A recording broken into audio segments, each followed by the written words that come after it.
नमस्कार, जयस TV news Bharat में आपका स्वागत है। मैं हूं आपके साथ गौरव झा।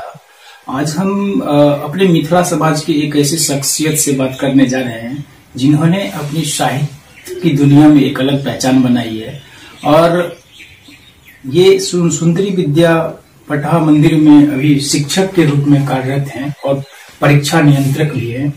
तो आज हम इनसे जानते हैं कि सर नमस्कार। नमस्कार गौरव जी। तो सर आपसे जानना चाहेंगे कि आपकी साहित्यिक यात्रा कैसी रही है, इसके बारे में जरा बताएं। मैं सबसे आपके चैनल जेएस भारत न्यूज के माध्यम से अपने सभी श्रोताओं का और आपका भी सुंदरी देवी सरस्वती विद्या मंदिर बटहा के इस आचार्य निवास में स्वागत करता हूं। मैं विजय व्रतकंठ यहाँ 2000 ईस्वी से आचार्य के तौर पर कार्यरत हूं और इसी क्रम में साहित्य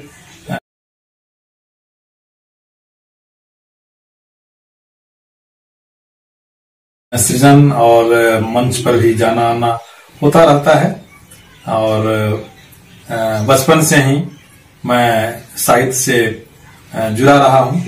बात ऐसी रही है कि मेरे पिताजी एक रजिस्ट्री ऑफिस में मुंशी का काम किया करते थे, किंतु वो पत्र पत्रिकाओं के समाचार पत्रों के बहुत शौकीन थे और वो लाते थे और हम लोग घर में उन्हें पढ़ते थे और पढ़ते पढ़ते ही लिखने के प्रति भी एक प्रकार का लगन कर सकते हैं कि वो लग चुका था। और इसी क्रम में हमारे देवधा के ही एक बहुत बड़ी जो हस्ती हैं साहित्य में, डॉक्टर बुद्धिनाथ मिश्र, वो अभी हमारे पड़ोस में ही, और ये गौरव हम लोग को मिला कि देवधा के सरोवर में एक ऐसा कमल का फूल खिला जिससे पूरा आज साहित्य जो है वो आश्वासित हो रहा है। तो मुझे कहीं न कहीं प्रेरणा डॉक्टर बुद्धिनाथ मिश्र की रचनाओं से, उनके व्यक्तित्व से भी मिली है। जैसा कि इन्होंने कहा कि साहित्य के स्तंभ कह सकते हैं डॉक्टर बुद्धिनाथ मिश्र, जो कि देहरादून में रहते हैं और विश्व में अपनी एक अलग पहचान बनाई है, उनसे इनको प्रेरणा मिली है। तो सर आपसे जानना चाहेंगे कि आज के दौर में प्रिंट मीडिया का जो प्रचलन हम देख रहे हैं, तो धीरे धीरे इसका प्रचलन मतलब कि कम हो रहा है। तो खास तौर पर आज के आधुनिक दौर में किस प्रकार के साहित्य को बढ़ावा देना चाहिए जिससे आजकल के युवा पीढ़ी खास करके साहित्य में रुचि पैदा हो? देखिए गौरव जी, मैं आपकी बातों से सहमत हूं कि आज के इस अपाधापी के दौर में लोगों के पास समय नहीं है कि वो पढ़ सकें। वो पाठक कम है, वो श्रोता दर्शक अधिक हैं और इसके लिए जो आपका इलेक्ट्रॉनिक मीडिया है वो बहुत ही कारगर स्तंभ है, क्योंकि लोग चलते चलते में भी देख लेते हैं और सुन लेते हैं। तो लेकिन यह भी सत्य है कि प्रिंट मीडिया का भी अपना एक महत्वपूर्ण स्थान है और वो रहेगा भी, क्योंकि पुस्तक ऐसी एक स्वर्गिक वस्तु है जो मां शारदे की विशेष कृपा जिनको होती है वो पुस्तक लिखते हैं। मैंने भी एक सपने होंगे सच करके ये पुस्तक का प्रणयन किया और ये पुस्तक काव्य संग्रह के रूप में है और इसका लोकार्पण जो है वह केंद्रीय विधि मंत्री रविशंकर प्रसाद जी ने किया। और सबसे बड़ी बात है कि इस पुस्तक की जो शुभकामना संदेश है डॉक्टर बुद्धिनाथ मिश्र ने लिखी है, ये मेरे लिए बहुत ही गौरव की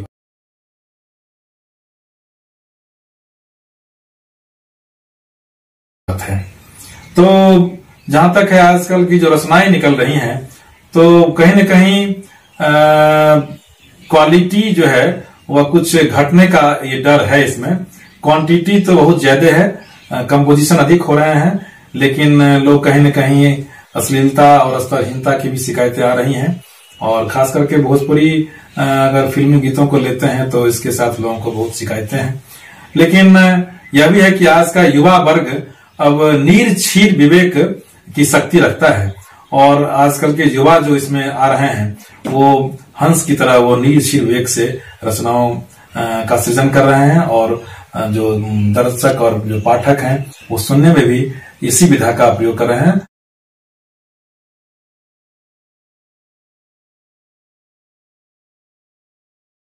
और वो जानते हैं कि बुरी बातों का दौर भले ही तेजी से बढ़ जाता है किसी समय, लेकिन वो अस्थायी होता नहीं है। इसलिए आज श्रृंगार और हास्य का जीवन में अलग स्थान है, लेकिन उसके साथ साथ जो हमारे देश के युवा अपनी राह से भटक रहे हैं उन्हें सही राह पर लाने के लिए साहित्य एक कारगर कह सकते हैं कि जो कार्य प्रणाली हो सकती है। और पहले से ही साहित्यकारों ने ऐसा किया भी है। गोस्वामी तुलसीदास हो, कबीरदास हो, सूरदास हो और जो भक्त कविगण हैं, उन्होंने समाज को एक दिशा दी है और दशा को ही बदला है उन्होंने। फिर बाद के कालखंड में जो ओज के कवियों ने, दिनकर जी हैं, तो इन लोगों ने, श्यामनारायण पांडे जी हैं, उन लोगों ने अपने भारत की जो सभ्यता संस्कृति है उसके बहुत ही गौरवशाली अध्याय को व्यक्त किया है। और इसीलिए आज बरबस होठे पर उनके शब्द आ जाते हैं, उनकी पंक्ति आ जाती हैं, लोग कोट करते हैं उन्हें।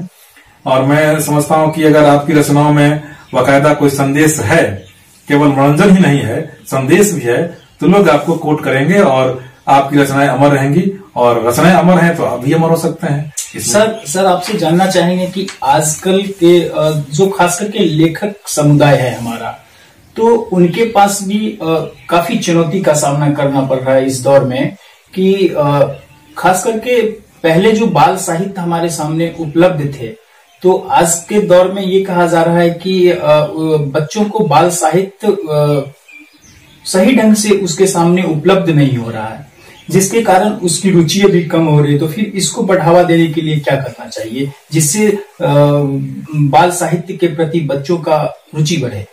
बहुत ही अच्छा सवाल है आपका गौरव जी। युवा वर्ग हैं या जो प्रौढ़ वर्ग हैं, तो उनके लिए रचनाएं तो लोग लिख रहे हैं और लोग पढ़ते भी हैं, लेकिन जो हमारे देश का नौनिहाल है, जो भविष्य का कर्णधार है, उसके लिए रचनाओं की संख्या घटती जा रही है। इसके पीछे कारण यह भी हो सकता है कि आजकल जो कवि सम्मेलन होते हैं या कोई सेमिनार प्रकार का होता है, तो वहां पर ऐसे दर्शक दीर्घाओं में बच्चों को लोग कम ले जाते हैं। और इसके पीछे कारण है कि आज की संस्कृति मोबाइल से कहीं न कहीं जुड़ गई है और लोग सभा सोसाइटियों में कम ही जाते हैं, वो देखना चाहते हैं। लेकिन बच्चों की रचनाएं लिखनी चाहिए। और मैं आज से 3-4 वर्ष पहले खगड़िया गया था, जहां हमारे परमादरणीय कैलाश झाकेंकर जी ने प्रेरणा दी थी कि कंठ जी बच्चों के लिए लिखिए। तो मैं बच्चों के लिए भी लिख रहा हूं और कौशकीर उनकी पत्रिका है, उसमें छपती भी रही है। और बहुत सारे हमारे मित्र हैं, अमित जी हैं करियन के, वो भी लिख रहे हैं बाल साहित्य में। एक मेराज साहब हैं पटोरी साइड के, वो भी लिख रहे हैं।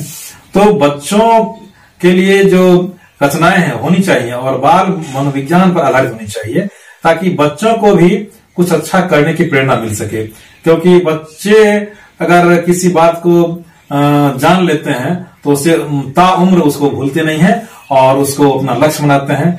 और प्राय देखने में ऐसा आता है कि जो भी महान हुए हैं बचपन में ही उनमें बीजारोपण हो चुका था संस्कार का, शिक्षा हेतु की, तो उसको उन्होंने अपने जीवन में आगे बढ़ाया। इसीलिए ये बहुत ही सार्थक आपने ये पहल की है और हम भी इससे जुड़े हुए हैं। सर आपने बहुत ही अच्छी चीज बताई है। तो सर आपसे जानना चाहेंगे कि आपकी उपलब्धि के बारे में जरा।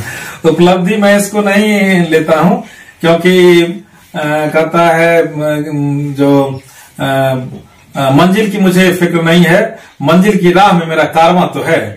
तो मैं अपने आप को एक यात्री मानता हूं और वो माइलस्टोन आता है जाता है और उपलब्धियां तो मिलती रहती हैं। लोगों का सबसे बड़ा जो स्नेह है, प्यार है, और ये सबसे बड़ी उपलब्धि है।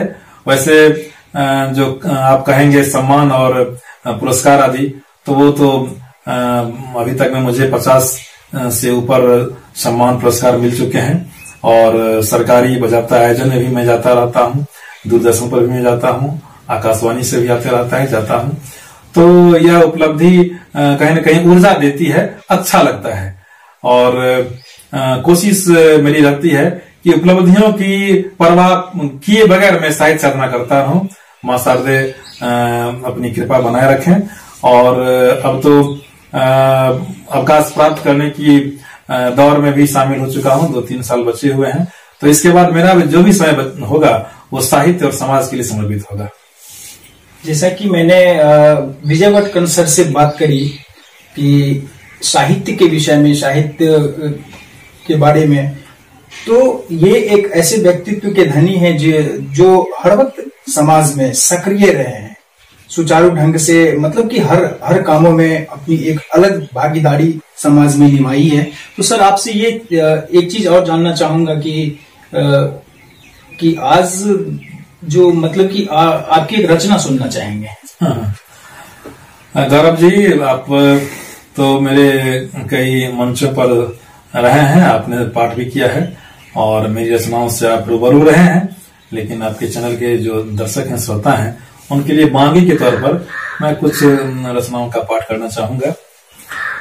जैसे कि सबसे पहले हम लोग बिहार के हैं और बिहार पर हमें गर्व है, तो मेरी एक रचना है। यह बिहार है इसकी धरती, परम मनोहर अति पुनीत, वैशाली ने जहां है गाया लोकतंत्र का पहला गीत। यह बिहार है।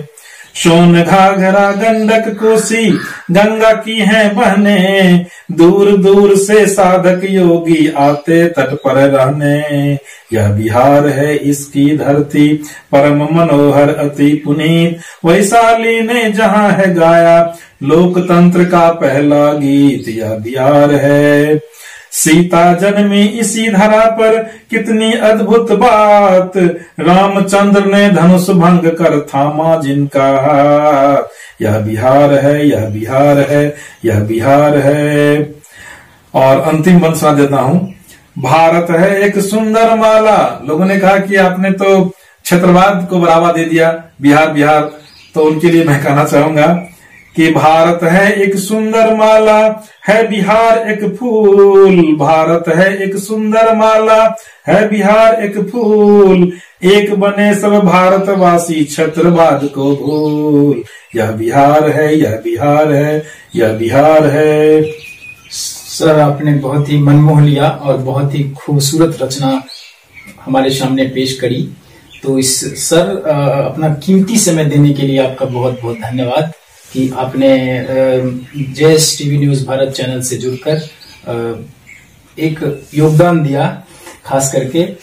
और धन्यवाद सर। गौरव जी, मैं यहाँ पर कहना चाहूंगा कि होली का समय आ रहा है और आप बठा पधारे हैं, और बठा में हमारे जो विद्यालय के संस्थापक थे डॉक्टर आर एस महतो, तो आपने वादा भी किया है कि मैं विद्यालय आया हूं तो विद्यालय पर भी एक आलेख लिखूंगा। और उस पर तो मैं कहना चाहूंगा कि हम लोग यहाँ पर हर पर्व त्योहार मानते रहे हैं, और डॉक्टर साहब इंग्लैंड से आते थे और यहाँ पर एक बहुत ही रंगीन होली यहाँ पर मनती थी।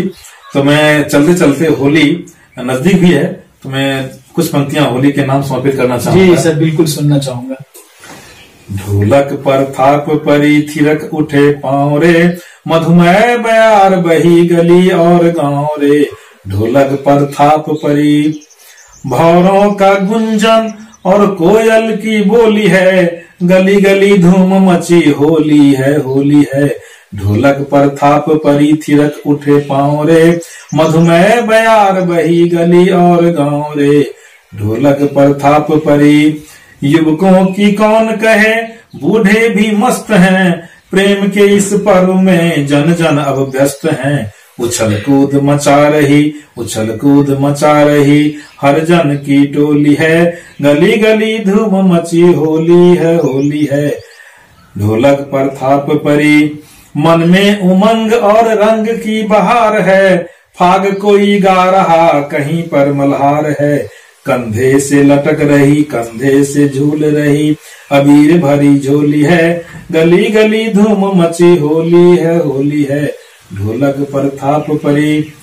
गौरव जी, आपने भी अपना बहुत कीमती वक्त मुझे प्रदान किया, इस दुर्गम क्षेत्र में आप आए, इसके लिए विद्यालय परिवार की ओर से आपका भी कोटिशा आभार है। और आप ऐसे ही आते रहें और ऐसे ही जो अच्छी अच्छी बातें हैं उसको उजागर करते रहें।